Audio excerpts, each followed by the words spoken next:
মাথায় হেজাব, হাতে কোরআন, মুখে ইরানি বিপ্লবের জয়গান, আর হৃদয়ে মোসাদের ভয়ঙ্কর ষড়যন্ত্র, যাকে ইরান দেখেছে একজন ধর্মপ্রাণ নমুসলিম নারীর চোখ দিয়ে। বাস্তবে তিনি ছিলেন সবচেয়ে মারাত্মক গোয়েন্দা অপারেশনের মূল চরিত্র। নাম ক্যাথেরিন পেরেজ শকদাম, একজন ব্রিটিশ ফরাসি বংশোদ্ভূত নারী, যিনি ছদ্মবেশে পরিণত হয়েছিলেন ইরানের রাষ্ট্রীয় নিরাপত্তার এক ভয়াবহ দুঃস্বপ্নে। ক্যাথরিন নিজেকে পরিচয় দিয়েছিলেন একজন শিয়া মতদর্শনের বিশ্বাসী মুসলিম হিসেবে। তার লেখনীতে ছিল ইরানি বিপ্লব, ইসলাম ও সর্বোচ্চ নেতা আয়াতুল্লাহ আলী খামেনির উচ্ছ্বাসিত প্রশংসা। তার লেখা জায়গা করে নেয় খোদ খামেনির অফিসিয়াল ওয়েবসাইটেও। এই সব কিছুই ছিল এক বিস্ময়কর ও সূক্ষ্ম পরিকল্পনার অংশ। তার মূল পরিচয় ছিল ইসরায়েলি গোয়েন্দা সংস্থা মোসাদের এজেন্ট হিসেবে। ধর্ম, বিশ্বাস আর নারীসুলভ কোমলতাকে ঢাল বানিয়ে তিনি ঢুকে পড়েন এক কঠোর নিরাপত্তাবেষ্টিত রাষ্ট্রযন্ত্রের অভ্যন্তরে। 2017 সাল থেকে 2021 সাল পর্যন্ত একাধিকবার ইরানে প্রবেশ করেন ক্যাথেরিন।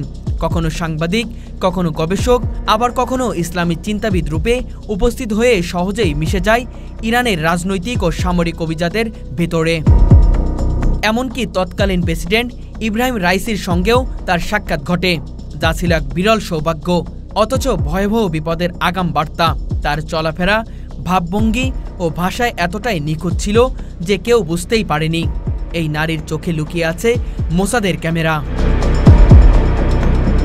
ক্যাথরিনের সবচেয়ে বিপজ্জনক কাজ শুরু হয় 2018 সাল থেকে। তিনি বন্ধুত্ব গড়ে তোলেন ইরানের সামরিক ও রাজনৈতিক নেতাদের স্ত্রীর সঙ্গে। আড্ডা, চা সেশনের আলোচনায় বিশ্বাস অর্জন করেন। এভাবেই গৃহবধূদের কাছ থেকে সংগ্রহ করেন সেনা কর্মকর্তাদের অবস্থান, রুটিন, সফর ও ব্যক্তিগত তথ্য। এসব কথা অডিও রেকর্ড করতেন তিনি, যা সরাসরি পৌঁছে যেত মোসাদের প্রধান কার্যালয়ে। এরপর থেকে একে একে ঘটে টার্গেট কিলিং, যেখানে মোসাদ নিখুঁতভাবে হানা দেয় শত্রুদের উপর। এই নারীর দেওয়া তথ্যই রক্তাক্ত করে ইরানের রাস্তাঘাট। এই ঘটনার প্রমাণ হলো শুধু অস্ত্র বা প্রযুক্তি নয়, বিশ্বাসও হতে পারে ধ্বংসের অস্ত্র। একজন নারী যার পরিচয় ছিল ইসলাম, যার মুখে ছিল বিপ্লবের বুলি, তিনিই হয়ে উঠলেন ইরানের নিরাপত্তা ব্যবস্থার সবচেয়ে বড় ফাঁকির প্রতিচ্ছবি। ইরানের গোয়েন্দা বিভাগ এখন তদন্ত করছে কিভাবে ক্যাথরিন এতটা ভিতরে প্রবেশ করতে পেরেছিলেন এবং আরও কতজন তার মতো ছদ্মবেশে আছে তাদের চারপাশে। ক্যাথরিন পেরেজ শকদামের কাহিনী শুধু একটি গুপ্তচরের গল্প নয়, বরং এটি আধুনিক গোয়েন্দা কৌশলের এক ভয়াবহ অধ্যায়। এখানে অস্ত্রের গর্জন নেই, আছে বিশ্বাসের অপব্যবহার। একজন নারী যেভাবে সরলতা ও ধর্মীয় ভাবমূর্তিকে ব্যবহার করে এক রাষ্ট্রের নিরাপত্তা কাঠামোকে কাঁপিয়ে দিতে পারে, তা ভবিষ্যতে যুদ্ধকৌশলের ইঙ্গিত দেয়। ইরান বিশ্বের অন্যতম নিরাপত্তা কঠোর রাষ্ট্রগুলোর একটি বলে পরিচিত হলেও সাম্প্রতিক বছরগুলোতেও দেশটির নিরাপত্তা ব্যবস্থায় একাধিকবার বড় ধরনের ছিদ্র ধরা পড়েছে। 2020 সালে ইরানের শীর্ষ পরমাণু বিজ্ঞানী মোহসেন ফাকরিজাদের হত্যাকাণ্ড, 2022 সালে খোমেইনি পরিবারের একজন সদস্যের ফোন হ্যাক, এসব ইঙ্গিত দেয় যে বহির্বিশ্ব থেকে আসা চরদের থামানোর ক্ষেত্রে ইরানের গোয়েন্দা বিভাগ যথেষ্ট কার্যকর নয়। ক্যাথরিন শকদামের কাহিনী সেই দুর্বলতার আরও এক ভয়াবহ প্রতিচ্ছবি। মোসাদ দীর্ঘদিন ধরে মধ্যপ্রাচ্যে ছায়াযুদ্ধ চালিয়ে আসছে। তারা সরাসরি সামরিক হামলার চেয়ে মানবিক গোয়েন্দা বা মানব সম্প্রদায়ের উপর জোর দেয় বেশি।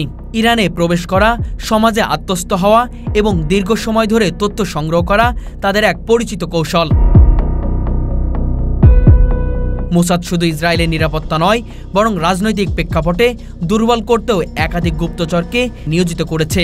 নারী চরদের ব্যবহার সেই কৌশলেরই এক পরিশীলিত সংস্করণ, যা মূলত ধর্মীয় আচরণে মোড়ানো এক নির্মম বাস্তবতা। আজকের বিশ্বে কেউ মুসলিম বা ধর্মভিত্তিক চিন্তাবিদ হওয়ার দাবি করলেও তা যাচাই করে দেখা প্রায় অসম্ভব। সোশ্যাল মিডিয়া, ব্লগ, ইউটিউব ও ইসলামিক ওয়েবসাইট নিজের ভাবমূর্তি তৈরি করা এখন খুব সহজ। শকদাম এরম বহু অনলাইন প্ল্যাটফর্মে ইসলামী ভাবধারায় লেখা ভিডিও প্রকাশ করেন, যাতে তিনি একজন ধার্মিক মুসলিম বিশ্বাসী চিন্তাবিদ হিসেবে পরিচিত হয়। ইরান সহ অনেক মুসলিম রাষ্ট্র এসব তথ্য যাচাই না করেই এমন ধর্মীয় মেধাবীদের আমন্ত্রণ জানায়, যা ভবিষ্যতে নিরাপত্তার জন্য আরও ভয়ঙ্কর হয়ে উঠতে পারে। একজন চরকে চিনে ফেলা যেমন কঠিন, তেমনি প্রতিরোধ গড়ে তোলাও তেমন সহজ নয়। ইরানের মতো রাষ্ট্রে অভ্যন্তরীণ সন্দেহ বা বিশ্বাসের অবনতি একটি বড় সামাজিক চ্যালেঞ্জ তৈরি করতে পারে। যদি নারীদের সন্দেহের চোখে দেখা শুরু হয়, তবে তা সমাজের আরও বিদ্বেষ তৈরি করবে। কাজে শুধু প্রযুক্তি নয়, সামাজিক দৃষ্টিকোণ থেকেও ইরানকে একটি নতুন ধরনের নিরাপত্তা নীতি গঠন করতে হবে, যেখানে তথ্য যাচাই, ধর্মীয় আচার বিশ্লেষণ এবং আন্তর্জাতিক সোর্স হ্যান্ডিং হবে আরও দক্ষ ও কৌশলীভাবে।